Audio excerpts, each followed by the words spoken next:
Hey everybody, Scout Crafty here again, Mishmash Monday. We're going to have a real mosh today. We've got a few things to get to. The first thing I want to talk about, the screwdriver challenge. A lot of guys are starting to post their videos on the screwdrivers they made, and they're coming out great. They're having a lot of fun in the shop. They're trying new, and I like the fact that they're trying new and exciting different approaches to building a screwdriver. But you could start sending the photos of your project to me starting Wednesday. Now, you have 10 days from today to get it done, but, you know, the cutoff is the 1st. Don't send anything after the 1st because on the 3rd, I'll have the video of what you did. But starting Wednesday, you could start sending me photos to my email address at bicycleguy@aol.com, and make sure you write screwdriver challenge or screwdriver in the heading so I know that it's you, and it hopefully won't get into spam. Now, when I receive your entry photos, I will send you a return response saying I received your photo. So this way you know that I got it. Okay, if you didn't get that return email from me, that means something happened, I didn't get it or whatever, but I will respond to each one of you and let you know I got it. So you could send that into my email address starting Wednesday, and you'll have it'll be about a week to send it in. So anytime after Wednesday. Couple things to say about that. You know, a lot of people are putting some time and effort into that to show, again, it is a challenge to challenge yourself and to also kind of show off your skills. But it's also, I told you, your most favorite tools that you're going to own are ones that you made.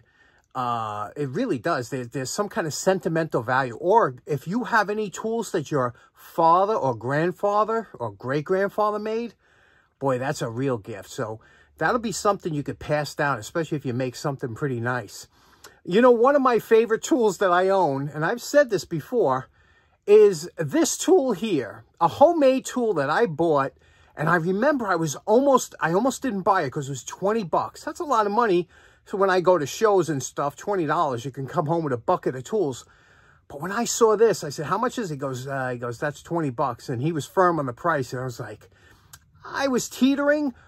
I thank God every day I bought this thing. And for you, you might say, what is that? Craig, let me show you this tool. I love this thing. And this is the tool. I can't tell you how, one of my, quite possibly my favorite tool.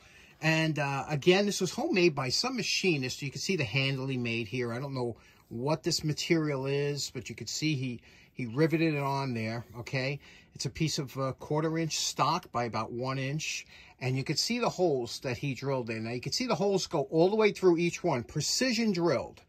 Okay, you could see that, you know, it was done really nice, and how it spins, because the same corresponding holes on top were done on this plate on the bottom, and it's a shear for any kind of rod or nail, whatever you want to use. Let me show you how it works. See this ledge here? That fits into your vise. Let me show you. It's just absolutely awesome. Okay, here's how this beautiful tool works. Now, here's the vise I was telling you. You put it in. You take it like this. You place it over here like this. You tighten it up. Now that's in there solid. You could see. Now, if I want to cut a piece of wire, anyway, up to about 3/16 of an inch, for example, here's a piece of coat hanger, okay?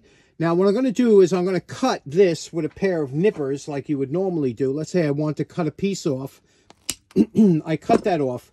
Take a look at the edge that it leaves you. It's a horrible edge. It's sharp. You would normally have to take this over to the grinder and grind it down and whatnot to get it to be a flat cut. Whereas with this machine, with this little device, you take it here, you put it into the one that fits tight or closest to this one here. And I'm going to just take the edge off here. I'm going to put it down a little bit. You push this forward, and that's it. Look at that. First of all, it gives you a beautiful 90-degree cut. Look at that. It's just a beautiful finish on there, right? Look at that. It's a shear. It sheared that tip right off. Let's do this one here. You see this one here is all messed up? Same thing. Put in here. Look at that. It's effortless. Is that not the coolest tool ever? Oh, God, I love this thing. Okay, so next up, a quick story. Last night, it was rough. I had to spend a long time getting that video with the Jimmy and Lisa Campanella's air tool, which I loved all your responses on that video. It was really great, the pneumatic air tool. You know, when I worked in the bus company, we had a huge compressor that filled up a whole like 30-foot by 30-foot room. It was a huge compressor, you know, like 12 feet high, 20 feet long. It was tremendous, and that fed the whole building with air. And you know, that thing, you could run air tools all day. Everybody could run air tools all day long. You'd never run out of air. And there were hoses hanging like every 20 feet from the ceiling, retractable air hoses. So that's the system. If you're into pneumatic tools, that was the system to have. But when you have a compressor 10 feet away from you that keeps going on every 5 minutes and deafening you, it's a little rough, right? But anyway, so I was up late, you know, putting that video together, and it was about 3:30 at night, you know, 3:30 in the morning, and all of a sudden I heard the fire department, the fire engines come by my house, and I said, oh, got to see what that's all about. So I quick threw my jacket on, went down the block, and sure enough, there was a car on fire down the block.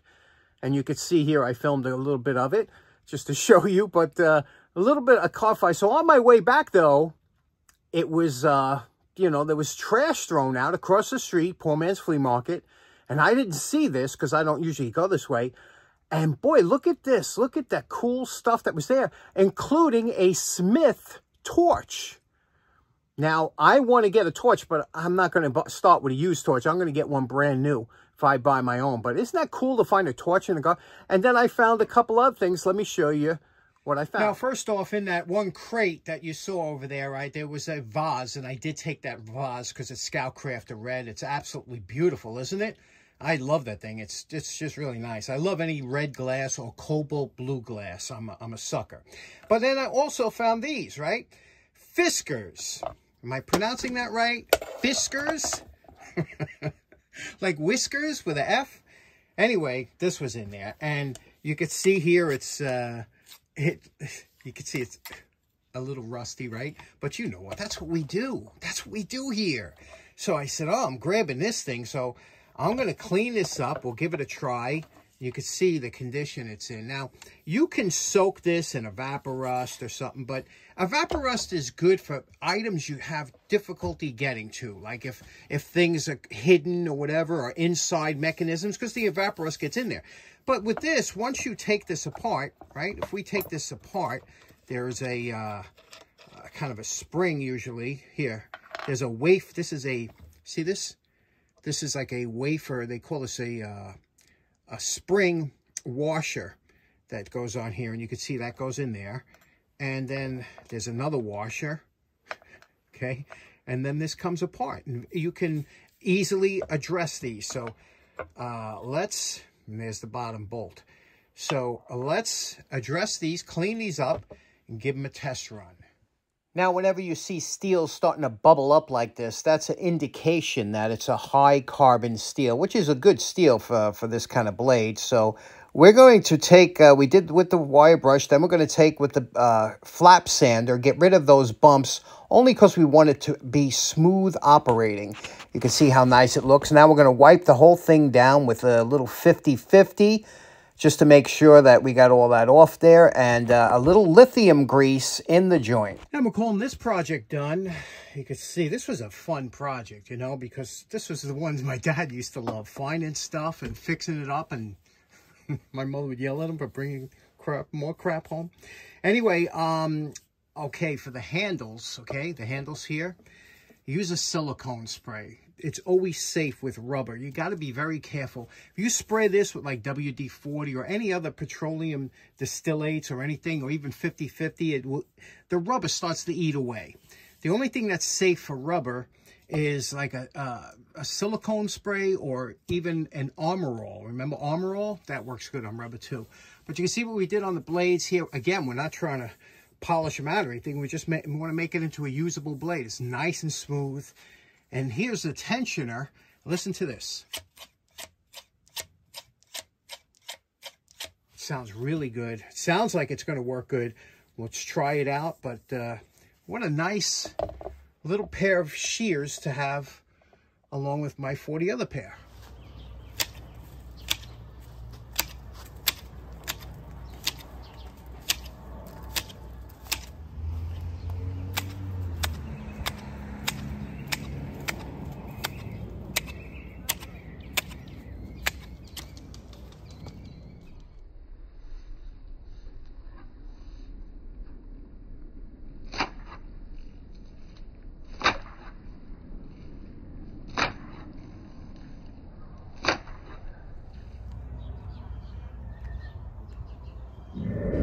Okay, next up, little show and tell here from Mishmash Monday, and I'm telling you, this is off the charts as far as cool factor.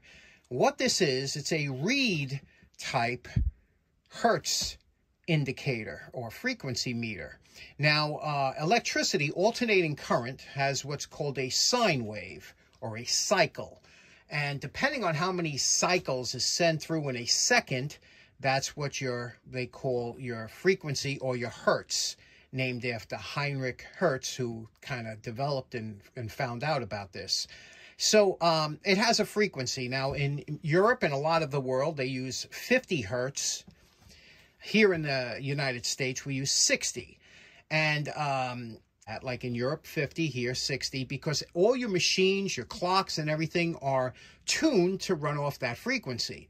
Now, if it should drop down, let's say it drops down to 58 Hertz or 58 cycles, what happens is now my clocks start running slow. And if it goes above, it starts running. So this is why it's so important that you have, and the same thing with your motors, your RPM of your motors are based on your Hertz, and it's just a fantastic and fascinating thing. But how this works, the reed style gauges, these are old style.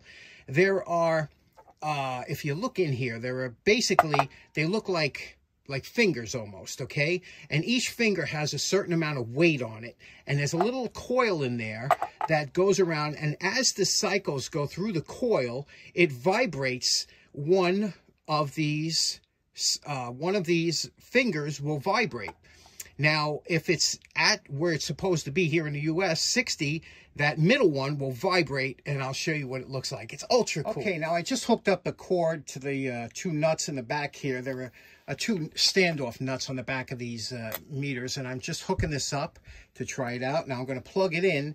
Now when I do, 60 cycles should vibrate. So let's plug it in right now, and we're in. Look at that. Look at that. Now you see it's vibrating like crazy in the middle, right? And yet, look at the ones on the side, 58, 59, and 61. It's just a little bit, but you can see it's 60 Hertz, so we're right on the money where we should be. Isn't that outstanding? Let's try the other one, see how that works. Okay, next up we have the JBT brand, which was made under a triplet patent. So let's plug that in now. There we go. And there we go. Look at that, 60 on the dot. Is that not the coolest thing ever? Now, that's just vibrating.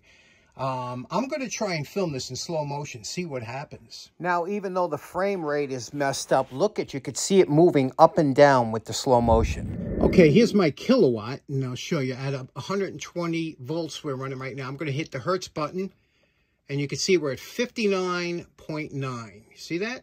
So almost right on the money. Now, real quick, I know a lot of you, like me, say, I got to have one of those, right? A couple things to think about. First of all, these have become quite expensive because of the coolness factor, okay? So it drives up the price. So they run like $35 or $40 for these gauges, so they're not cheap. The other thing you have to make sure you look for, if you're going to pick one up, make sure you get one that's in the range of 60 cycles if you're here in the US, or 50 cycles if you're in Europe. The other thing is the voltage. You see here it says voltage 1 to 150 volts. Over here it says 100 to 130 volts. You got to make sure those two things are in your parameters of your area. So, I mean, I find some of these, you'll see it's cheap. You say, wow, $20 for one of these. But then you look at it and it's for 400 cycles and for, you know, whatever voltage. By the way, they use 400 cycles in aircraft and in the military, because that shrinks when you have a lot of cycles. It shrinks the size of motors needed to get the same power. But very interesting, huh? Okay, so in closing, another fun day in the shop. Make sure you get started on your screwdriver, and hope you have a good start of your week. We'll see you again on Wednesday. Take care now. Bye-bye.